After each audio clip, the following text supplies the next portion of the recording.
I'd like to say how nice it is to be here. I'm used to 30 people in my little church in Lethbridge. I serve a Japanese United Church, and they are a lovely, lovely congregation. I've only been there since November, but they make me feel like I'm at home, and you have done the same. Thank you so much. I'd also like to thank my daughter and my husband for coming along, but especially my grandsons, who got up without complaint too much, who left behind a really fun video game, who took the dog out for an extra walk. So thanks for coming, guys. One of them, it's his 10th birthday tomorrow, so we'll celebrate that with cake. In our Bible, so many people are unnamed. Mostly women and children, some men, but mostly women and children. And here we have a young boy, a nameless young boy. We don't know why he was there. We don't know why he had 5 loaves and fishes. We have no idea. So we have to use our imagination. And I loved the reading. I didn't have to memorize it, which is what I typically do whenever there's something like a monologue like that, is they leave it up to me to do. But I have another poem, another idea about who this little boy was. It's a poem called The World Around Us, the poem is called Just a Housewife, by Cordelia Baker Pierce, from the book called Celebrating Women, on page 44, I might add. And so, just a housewife. I packed 5 cakes of bread and 2 small fishes, sent him off, my youngest lad, to take his father's dinner to the field. Come back alone he did, all goggle-eyed. My fresh-baked bread, that varmint done give away to some young traveling preacher out of Galilee. It fed 5,000 people. What a tale.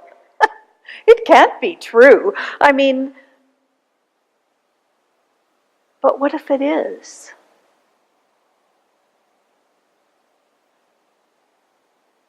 What kind of dough did these hands need this morning?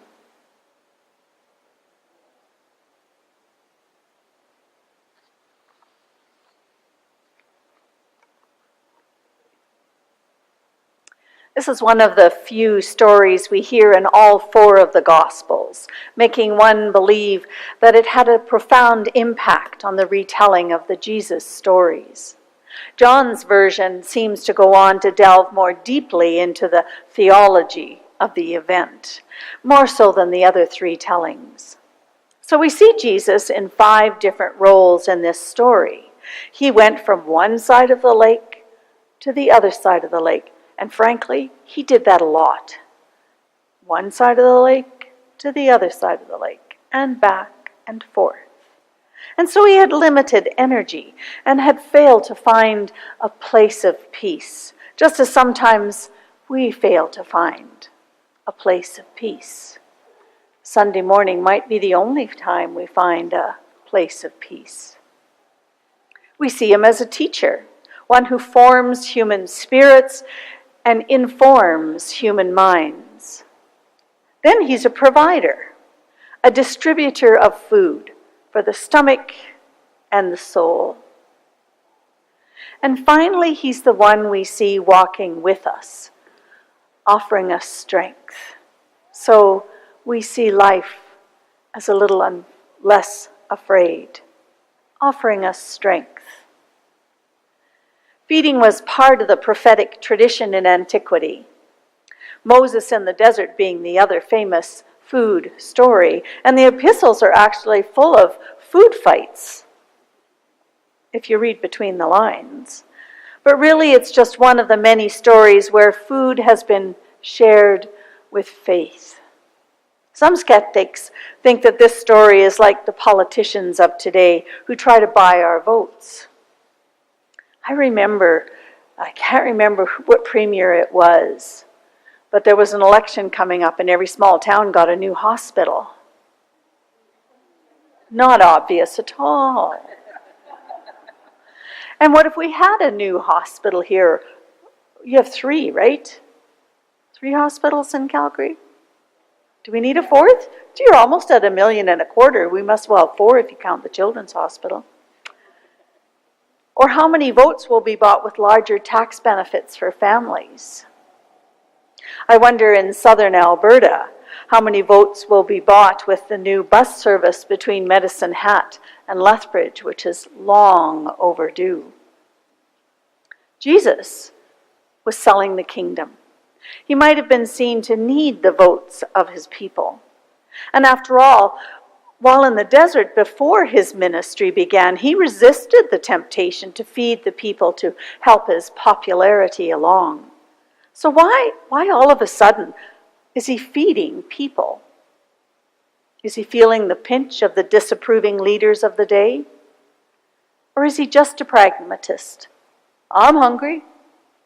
They're hungry. Let's just all eat. Well, on the other hand, Jesus seems so closely associated with meals that one of the criticisms leveled against him in Matthew 11, verse 19, that he is or was considered a glutton and a drunkard. This story, however, has another educational twist. Yes, it's a story about economics. It's also a story about sharing and cooperation. There's a French parable I'd like to share with you today. One morning, the son got up in a bad mood. Have you ever gotten up in a bad mood? I've gotten up in a bad mood. I'm really tired of getting up every morning and giving light to the earth day after day, it said. I'm tired of ripening the corn and melting the snow. What does the human race ever do for me in return? And the son, still thinking this over when the rain arrived. Lady Rain, the son remarked, you water the earth all the time and make the flowers grow. You turn the fields green and you fill up the rivers. What does the human race ever do for you in return? Hearing this, the rain furrowed her brow, broke out in a terrible noise, and fell headlong on the earth. And as she fell, she pounded these words out. Listen, Mother Earth, you let humankind work on you, rip you open, scratch and scrape you. What does the human race ever do for you in return? And the earth turned in its furrows and murmured to the wheat of grain, hey, little wheat of grain, you let yourself die so the humans can eat bread. What does the human race ever do for you in return? And then the sun stopped shining, and the rain stopped falling, and the earth stopped holding the grain, and the grain stopped germinating, and life disappeared from the face of the earth. Eventually, the sun became bored because there were no longer children dancing in its warmth and in its light. And the rain became saddened at never seeing the smile of the gardener in his garden. And the earth became weary at never hearing the joyful steps of the laborer upon its back. And the grain of wheat began to rot in solitude. And together they decided to have a meeting with God, the Creator. And this is what they said to him. God, everything is dying in this universe that you created to be so good and fruitful. Give life back to the earth, we beg you. And God replied, oh, my friends, I've given you everything you need to support life on earth. Life cannot be born except of you and between you. And life will be born anew if each of you shares its nature with all of creation. For life is born of sharing of life. And where cooperation is refused, life cannot be. Jesus was teaching a lesson on sharing and cooperation. Jed Myers wrote a really thick book. I'm going to sound real smart pretty quick here. I might even sound like a professor in a PhD class. In his book, Binding the Strong Man, he says Jesus rejects the normal idea of eating at home. Jesus refuses to participate in the dominant economic order by buying food. That sounds pretty smart. Instead, he determines the available resources, organizes the consumers into groups, pronounces a blessing, and distributes what's at hand. That sounds pretty smart too, eh? Okay, then we're getting to the real smart sentence. Myers suggests that the only miracle that day is the triumph of the economics of sharing within a community of consumption against the economics of autonomous consumption in an anonymous marketplace. There you go. Wasn't that a smart sentence? Yeah. It's a mouthful for saying he organized a great potluck. So if we go back to the story, once again, the disciples are seen as not understanding. Those poor guys, they just get that all the time. But really, they were attempting to show compassion for the 5,000 followers and for themselves. Okay, so in antiquity, 5,000 just means there were a lot of people. You're a lot of people for me today. You're like 5,000 compared to my little Japanese United Church. 40 days and 40 nights. We all know those stories, right? 40 days of rain, 40 days in the desert, 40 years in the desert. It just means a long time. They didn't actually have someone with a clicker counting everybody who went up the mountainside. And the same with the years. They didn't have a calendar that they could cross off the days. 40 days, 6,000 people just means a lot. So it's maybe a little more helpful. They'd returned from teaching and were in need of respite and some time to talk privately with Jesus about what they had done and what they had heard. So when they suggested they release the crowd or disperse them to go home to eat, perhaps they were feeling compassion, that compassion that Jesus had been asking them to feel. But once again, Jesus had a different lesson to teach them. And he said to them, "You feed them. You feed them." So can you imagine if I said, okay, we've got a nice cake and that's nice, but it's almost lunchtime, so why don't we have lunch? And I actually invited Rosemount Church to come down and join us at lunchtime. I hope that's okay. So can we get some Chinese food? The popular dinner for $75? Or how about we order 30 pizzas? Can you imagine what the UCW would say about that? And the treasurers would be going, bah, bah, bah, bah, bah, bah, bah, bah, bah. Yes, I can imagine. But perhaps by suggesting people go home, the disciples were just being good stewards. So the one who kept the purse didn't have to go, but. Jesus, as always, was one step ahead and is asking them to reconsider their resources. He is saying it's not about the money we're spending, but how we meet people's physical needs. In my church at home, when I do this sermon, when it's time for the offering to be served, or this scripture, when it's time for the offering to be taken, I ask them to have an extra plate, and I ask people to put something that's in their purse or in their pocket, maybe chocolate bar, a mint, or an apple in the plate. to kind of give credence to the idea of sharing and cooperation. But I don't know you well enough, so I didn't ask for that.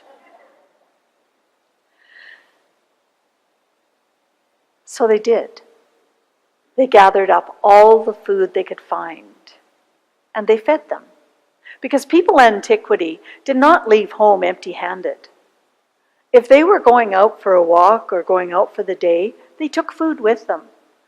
They had little purses, not quite like we have, but a little pouch that they would carry, and they would have had food. They would have had bread, and they would have had maybe some fish or some dried meat of some sort, or a vegetable of some kind, or maybe some dinner mints.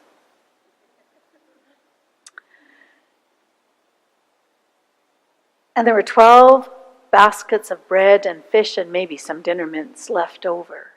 Interesting. Here's that number again. If you've been following the lectionary the last few weeks, we hear that number a lot, that number 12. We're in year B of our Pentecost season. And the lectionary talked a few weeks ago about the two women. I don't know if you heard about them or not, but the two women, the one who had been hemorrhaging for 12 years, and the 12-year-old girl who was dying in her bed. 12, and 12, and 12. I'm wondering, is there a significance to that, do you think? Who would have a guess of what the importance of the number 12 might be? Anyone? Pardon? Disciples? Yes, I didn't give you the hint. The hint was in the Hebrew scriptures. 12. Okay, I'll tell you. The 12 tribes of Israel. So this part of the story is not about the abundance of food, but the lesson and what should happen to it. The 12 tribes of Israel, perhaps through the disciples, they were to take each a basket of leftover food and to share with their tribe, and to share the story with their tribe, and to share the thought of cooperation with their tribes. They were supposed to remember and distribute the economics of theology, of sharing, to teach those across the land to share. They're not very good at sharing these days, are they? When we think of Palestine and Israel. You feed them, he said, just like we help with the food banks and the soup kitchens.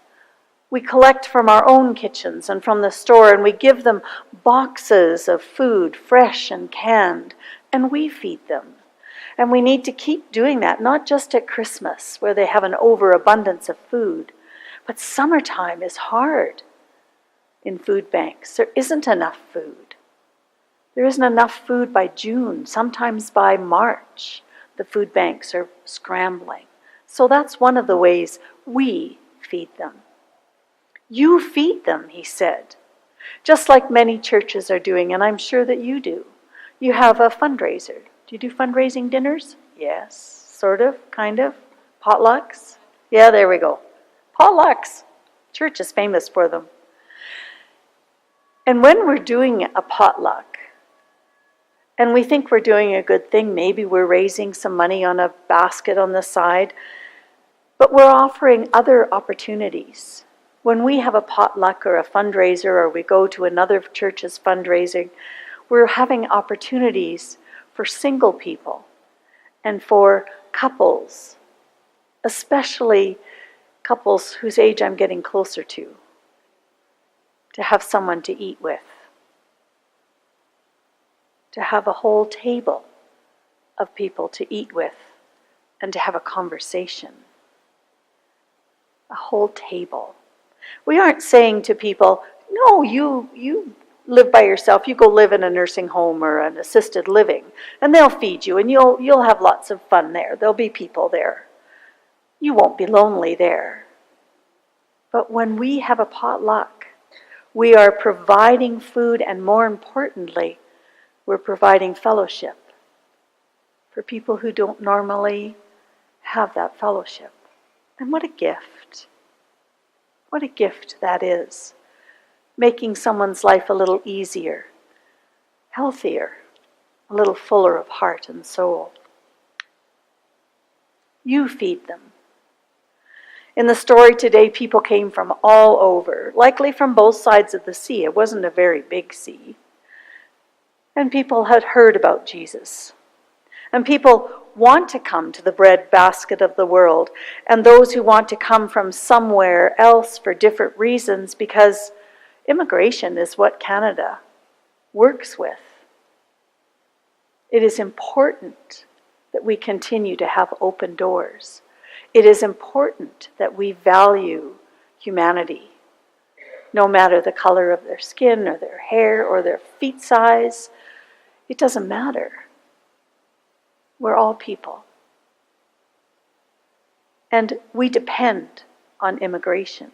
And I apologize for every news bit I hear on the radio or the television where racism is just rampant.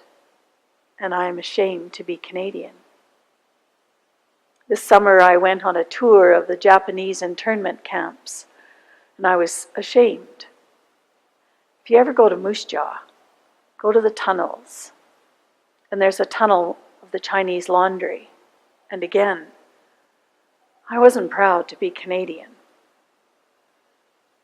I wasn't proud when I heard Lethbridge interred Ukrainians in the First World War. We're not very nice to each other. We have to get over that. We have to get over ourselves. Immigration in Canada is important.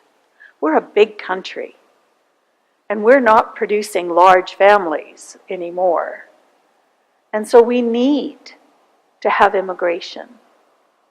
We are run on a fiat currency. Do you know what a fiat currency is? It's not money. It's a currency that the government approves.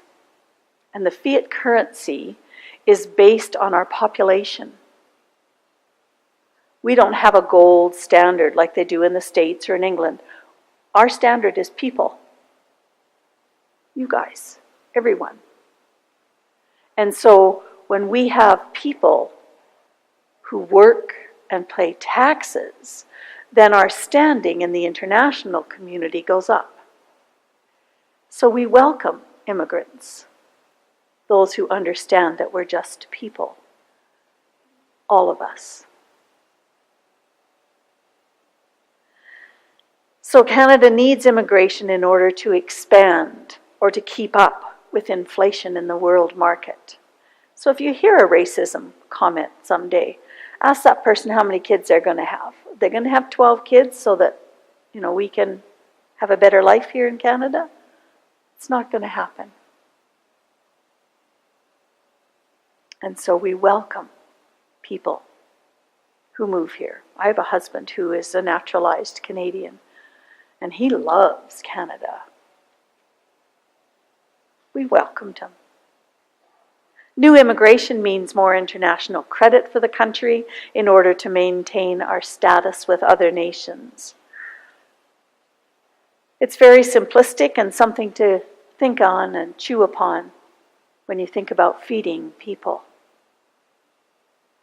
You feed them.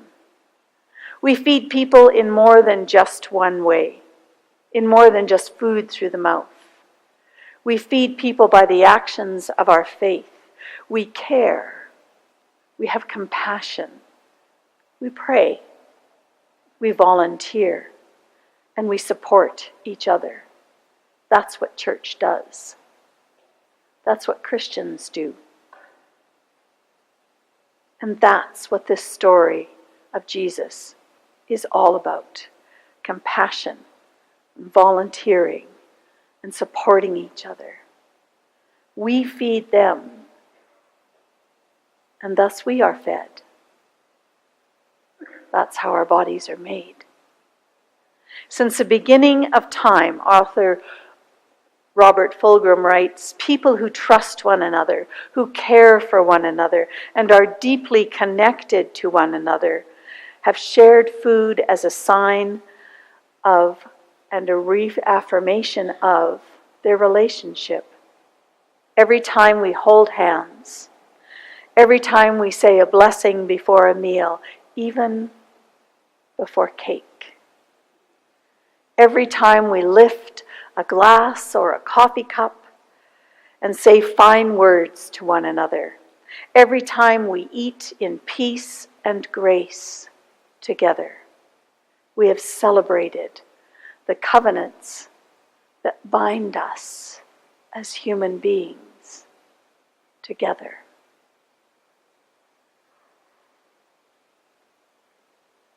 Funny thing, the gospel storytellers already knew that we are what we eat. And may it be so.